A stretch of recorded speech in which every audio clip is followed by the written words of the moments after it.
Hello दोस्तों, आप सभी का मेरे यूट्यूब चैनल पर स्वागत है। वीडियो शुरू करने से पहले इस वीडियो को लाइक करें और चैनल सब्सक्राइब करें। आज की कहानी है अंदरूनी चोट। चलिए कहानी शुरू करते हैं। माँ, कितना तो समझा चुकी हूँ साहिल को, पर उनका व्यवहार संयत हो पाए इसके पहले ही उनकी माँ के उल्हाने उन्हें और उग्र बना देते हैं। आज जबकि वो अपने जीवन की सबसे महत्वपूर्ण घटना को अंजाम देने जा रही है, ना जाने क्यों अंजलि के जेहन में 7 साल पहले कहीं अपनी गूंज रही है। शायद इसलिए कि कुछ अच्छा होने वाला हो तो हम अपने जीवन की बीती बातों को याद जरूर कर लेते हैं। यही इंसानी फितरत है। जीवन की सबसे बड़ी खुशी जीने की एक और वजह को घर लाने जा रही अंजलि भी कार चलाते हुए अपनी पिछली जिंदगी के पन्ने पलटने लगी। ना बेटो, हमने तेरी शादी कर दी है उस घर में। अब तो तुझे निभाना ही होगा। अब कोई कर भी क्या सकता है। यूं समझ कि तेरा ही नसीब खराब है। तू माँ बन सकती होती तो शायद उनके व्यवहार में थोड़ा फर्क आ जाता। मैं माँ नहीं बन सकती तो इसमें भला मेरी क्या गलती है माँ? क्या शारीरिक बनावट मेरे हाथ में है? माँ नहीं बन सकती तो क्या मैं इंसान भी नहीं हूँ? क्या मेरे साथ जानवरों जैसा व्यवहार करने वाले, मुझे बात बात पर खरी खोटी सुनाने वालों की सही गलत सभी बातों को मुझे सिर झुकाकर मानना होगा? अंजलि, मैं तेरे लिए बहुत परेशान रहती हूँ बेटा, लेकिन तेरे पापा और भैया से बात किए बिना कोई कदम उठाना ठीक नहीं होगा। तू तो जानती है तेरे पापा मेरी कितनी सुनते हैं। फिर वो रिटायर भी हो चुके हैं। आनंद भी पता नहीं इस बात से सहमत हो ना हो। माँ, तुम पापा और आनंद भैया से बात कर लो, लेकिन मैं मन बनाकर आई हूँ। अब उस घर में वापस नहीं जाऊंगी जहाँ मेरे व्यक्तित्व को सम्मान देना तो दूर, थोड़ी सी तरजीह भी नहीं मिलती। पापा ने और आपने ग्रेजुएशन करते ही मेरी शादी कर दी। भला 21 साल की उम्र में आजकल कोई अपनी बेटी की शादी करता है? तब भी आप लोग जानते थे कि मैं आगे पढ़ना चाहती हूँ, पर आप लोगों के दबाव में आकर ही मैंने शादी की। अब आप लोग मेरा साथ नहीं देंगे तो कौन देगा? माँ ने पापा और भैया से बात की, पर वो दोनों भी यही चाहते थे कि अंजलि साहिल के घर लौट जाए। उसे समझाओ मीरा, आखिर लड़कियां शादी के बाद अपने ससुराल की ही शोभा बढ़ाती हैं। मायके में उनका कुछ दिन रहना ठीक ही लगता है। अब वहीं उसका घर है और अब उनके घर रहने की कोई संभावना नहीं बची है पापा। अपने पिता की बातों को बीच में काटते हुए अंजलि ने कहा। आने से पहले मैंने तलाक के कागजों पर साइन कर दिए थे, क्योंकि वे लोग जल्द से जल्द साहिल की दूसरी शादी करना चाहते थे। उन्हें अपने घर में बच्चे की किलकारियां सुनना है, भले ही उसके नीचे मेरी सिसकियां ही क्यों ना दबी हो। ऐसा कैसे हो सकता है? पापा जोर से चीखे। शादी क्या बच्चों का खेल है? इतना बड़ा कदम उठाने से पहले उन्होंने और यहाँ तक कि तुमने भी हमसे बात करना जरूरी नहीं समझा? पापा, शादी के बाद से ही तो बात करती आ रही हूँ। क्या मैंने आप लोगों को नहीं बताया कि उस घर में पहले दिन से सभी किसी न किसी बात को लेकर मुझे ताने देते रहते हैं। कभी कहते हैं अच्छा खाना बनाना नहीं आता, तो कभी ये कि मैं सिलना पिरोना नहीं जानती। कभी उन्हें मेरा पेपर पढ़ना, टीवी देखना पसंद नहीं आता, तो कभी मेरे पहनने ओढ़ने को लेकर बेवजह टीका टिप्पणी की जाती है। आपने कहा था कि वे लोग मुझे आगे पढ़ने देंगे, पर पढ़ाई का नाम लेना भी उन्हें पसंद नहीं। क्या क्या बताऊं, 2 साल से सिर्फ सह ही रही थी उन लोगों को। फिर मेरी मेडिकल रिपोर्ट आने के बाद से तो वहां मुझसे कोई बात तक नहीं करता था। उस घुटन के माहौल में जी पाना संभव नहीं था, और मैं इतनी कायर नहीं हूं कि संघर्ष से बचने के लिए अपने जीवन का अंत कर लूं। मैं रिटायर हो चुका हूँ अंजलि। आनंद तो अपने परिवार के साथ विदेश में ही जा बसा है। उससे किसी तरह की उम्मीद रख नहीं सकता। तुमसे जुड़े खर्च उठाना मेरे लिए मुश्किल होगा।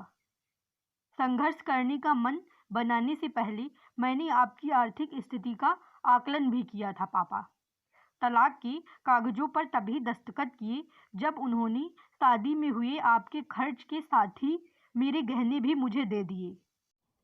मैं पढ़ूंगी, पर आप पर बोझ बनकर नहीं। अब तो पढ़ने के लिए लोन भी मिलने लगा है। अब सब सोच के ही ये कदम उठाया, क्योंकि मैं जीवन को जीना चाहती हूँ पापा। मुझे जैसा भी जीवन मिला है उसे खुलकर जीना चाहती हूँ। माँ अपने पल्लू के कोने से आंसू पोंछती जा रही थी और पिता बेटी का वार्तालाप सुन रही थी। पर लोग क्या कहेंगे? मैं लोगों को क्या कहूँगा? कौन लोग पापा? कहाँ थे ये लोग जब साहिल के घर में मेरे साथ जानवरों से भी बदतर व्यवहार किया जा रहा था? चोटें शारीरिक ही नहीं होती पापा, मानसिक भी होती हैं, और उनके घाव कहीं ज्यादा गहरे होते हैं। इन लोगों ने मेरी तरह त्रासदी से भरा जीवन नहीं जिया। ऐसे लोगों से कुछ कहने की जरूरत ही क्या है?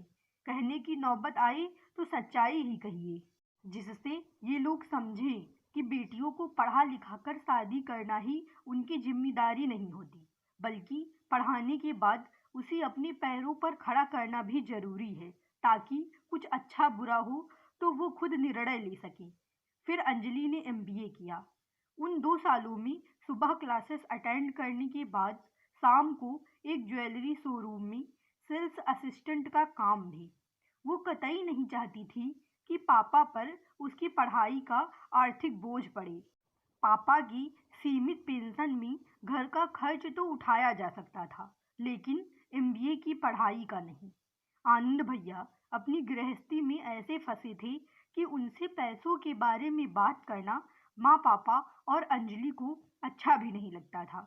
जब वो खुद ही इस बारे में नहीं सोचते, तो आप उनसे ऐसी उम्मीद ही क्यों पालती हो माँ, कि वो हमें पैसे भेजे? बेकार की उम्मीद रख के दुखी होती रहती हैं आप। साल भर और रुकिए, मेरा एमबीए पूरा होते ही कोई अच्छी सी नौकरी लग जाएगी। फिर मेहनत करके अपना काम करने से तो आत्मविश्वास बढ़ता है। जब कभी माँ उसके इतनी मेहनत करने और थक जाने पर उदास होती, तो अंजलि यही जवाब देती थी, उसकी जिंदगी में कुछ एक अच्छे वाकये भी तो घटे थे। जब उसे एक नामचीन कंपनी में पहला जॉब मिला, वो कितनी खुश हुई थी। फिर जब 6 महीनों बाद ही उसका पहला प्रमोशन हुआ, तो उसने एक सप्ताह की छुट्टी ली।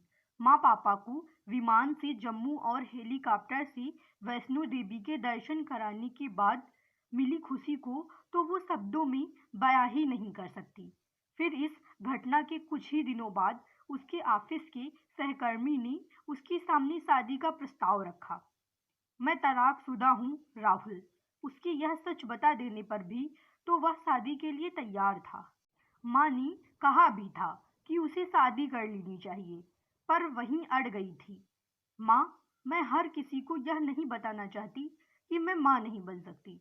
तलाकशुदा महिला से वो भले ही शादी कर ले, लेकिन कहीं यदि उसे भी बच्चे की आस हुई तो? मैं इसी बात से खुश हूँ कि उसने शादी का प्रस्ताव रखा। कम से कम मेरे ससुराल वालों और साहिल का लगाया ये इल्जाम तो गलत साबित हो गया कि मैं आकर्षक नहीं हूँ। एक शादी में ही मैंने इतने कष्ट देख लिए कि अब दूसरी शादी नहीं करना चाहती। तो क्या ऐसे ही पूरी जिंदगी निकाल देगी? अभी उम्र ही क्या है तेरी बिट्टू? जब तक हम दोनों हैं, हमारा क्या है? आज मरे कल दूसरा दिन, पर तुझे तो पूरी जिंदगी जीनी है। मेरे इतने दोस्त हैं, शादी ही सब कुछ तो नहीं। माँ, तुम मेरी चिंता छोड़ो। मैं तो तुम्हें और पापा को खुश देखकर ही खुश हो जाती हूँ। फिर दुनिया में बहुत से ऐसे काम हैं करने को, जो शादीशुदा लोग चाहकर भी नहीं कर पाते। जैसे दुनिया घूमना, अनपढ़ों को पढ़ाना, बागवानी करना। ये सब मुझे मत सिखा। एक उम्र के बाद अकेलापन काट खाता है इंसान को। बीच में ही उसकी बात काटते हुए माँ ने कहा था। सच ही तो कह रही थी माँ। उसके अगले 2 सालों में ही तो पहले पापा और फिर माँ उसे इस दुनिया में अकेला छोड़ गए।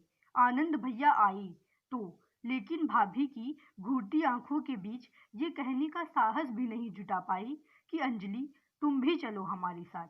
कह देते तो चली थोड़े ही जाती। वो और चली भी जाती तो उन पर आर्थिक बोझ तो नहीं ही बनती। खैर, उसे भी समझना चाहिए कि वो भैया भाभी से ज्यादा उम्मीद ना रखे। फिर माँ पापा के बाद से हर रविवार फोन पर वो उसकी हालचाल जान लेते हैं। यही क्या कम है? माँ का कहा बिल्कुल सही लगने लगा था। ऑफिस की व्यस्तता और ढेर सारी दोस्तों का साथ होने के बावजूद उसे अकेलापन कचोटने लगा था। घर पर कोई काम करना नहीं होता था, क्योंकि उसकी मेड सभी काम बड़े करीने से कर जाया करती थी। आर्थिक संपन्नता तो उसने अपनी काबिलियत के दम पर पा ही ली थी, लेकिन घर में किसी का ना होना किसी विपन्नता से कम नहीं था। कब तक दूसरों के यहाँ बैठा जा सकता था? उसके सभी दोस्तों का अपना घर संसार बस गया था या बस रहा था। अब अब वो क्या करे? आखिर जीने की कोई नई वजह मिलती रहे तो जीवन आराम से कटता चला जाता है। यूं ही एक दिन टीवी देखते हुए सिंगल मॉम्स के बारे में एक डॉक्यूमेंट्री उसके दिल को छू गई और उसे जीने की नई वजह भी मिल गई। उसने तय कर लिया कि वो भी एक बच्ची गोद लेगी। इसके लिए उसने अपने वकील से संपर्क किया, अपने घर के पास ही स्थित अनाथाश्रम गई और एक बच्ची को अपना नाम देने की कोशिश की शुरुआत की। हालांकि इसकी प्रक्रिया काफी लंबी थी, लेकिन मन में उत्साह हो तो सारे काम आसानी से हो ही जाते हैं। और आज वो दिन आ ही गया जब वो अपनी बेटी को घर लाने जा रही है। अपनी बच्ची को लाने के बाद मैं साहिल के घर वालों को इस आरोप से भी मुक्ति पालूंगी कि मैं माँ नहीं बन सकती। और हाँ, अपनी बच्ची को पढ़ा लिखा कर अपने पैरों पर खड़ा करूंगी। उसे अपना मनपसंद जीवन साथी चुनने की पूरी आज़ादी भी दूंगी। और ऐसे ही कुछ विचारों और जीवन की नई उमंग को महसूस करते हुए अंजलि ने अपनी कार अनाथा आश्रम के पास रोक दी। यहीं पर यह कहानी समाप्त होती है। आपको यह कहानी अंदरूनी चोट कैसी लगी हमें कमेंट बॉक्स में ज़रूर बताएं और इस वीडियो को लाइक करें, चैनल सब्सक्राइब करें। धन्यवाद।